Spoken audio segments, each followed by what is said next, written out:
छगन भुजबळ यांची मंत्रिमंडळात वर्णी लागल्यानंतर छत्रपती संभाजीनगर शहरात या घटनेचा जल्लोष केला जातोय। आपण बघू शकताय की हे सगळे समता परिषदेचे कार्यकर्ते आहेत जे या ठिकाणी एकत्रित येऊन घोषणाबाजी केली जाते, फटाके वाजवले जात आहेत, फुलझाडं सुद्धा या ठिकाणी लावण्यात येत आहेत। अनेक वेगळा जल्लोष जो आहे तो फटाके वाजवून या ठिकाणी करण्यात येत असल्याचं आपल्याला पाहायला मिळतंय। राष्ट्रवादी काँग्रेसचे कार्यकर्ते आहेत आणि त्याचबरोबर समता परिषदेचे सुद्धा कार्यकर्ते या ठिकाणी आलेले आहेत आणि त्यांच्याकडून हा जल्लोष करण्यात येतोय।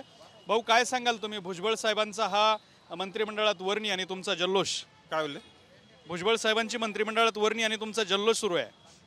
साहजिकच आहे एका राष्ट्रीय ओबीसी नेत्याला उशिरा का होत नाही, पण महायुतीने न्याय दिलेला आहे आणि संपूर्ण ओबीसी समाज हा इतक्या दिवस जो नाराज होता, म्हणजे ओबीसींनी मतदान करून महायुतीची सत्ता आणली आणि त्यात ओबीसींचा राष्ट्रीय नेता त्यांनाच तुम्ही बाजूला ठेवलं। त्यामुळे इतक्या दिवस आमच्या भावना ह्या संतापजनक होत्या, परंतु उशिरा का होत नाही न्याय दिला, त्याबद्दल महायुतीचं देवेंद्रजी फडणवीस साहेब असतील, एकनाथ शिंदे साहेब असतील, अजितदादा असतील आणि पंतप्रधान नरेंद्रजी मोदी असतील, या सर्वांचं आम्ही संपूर्ण ओबीसी समाजाच्या वतीनं जाहीर आभार व्यक्त करतोय।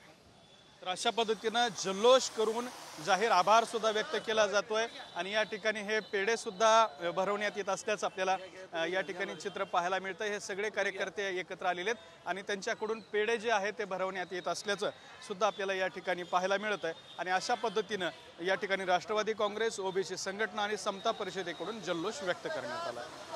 कॅमेरामन अमित अडेसोबत दत्ता कानवटे, TV9 मराठी, छत्रपती संभाजीनगर।